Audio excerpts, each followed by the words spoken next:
দেখো আমগুলো সব নুন হলুদ মাখিয়ে রেখেছিলাম, অনেক জল বেরিয়ে গেছে, দেখছো এক ঝুড়ি আম। এখানে কড়া বসিয়ে দিয়েছি, কড়াটা এতে নুন হলুদ মাখানো ছিল না, ওই জন্যই এগুলো লঙ্কা দিয়ে দিলাম। কড়াটা গরম হয়ে গেছে, বসিয়ে দিয়েছি জেলে। এই যে 12-14টা হবে লঙ্কা দিয়ে দিলাম।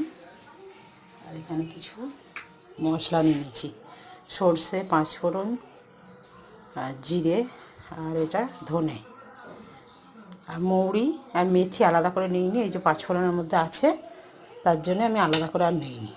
এইগুলো এই কড়ায় ভেজে নেড়ে নেবো ভালো করে, একটু দিয়ে মিক্সিতে ইয়ে করে নেবো,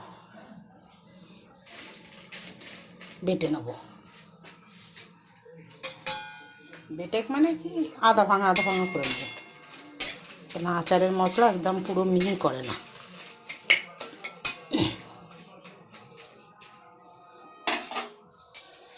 এইগুলো একসাথে দিয়ে দেবো।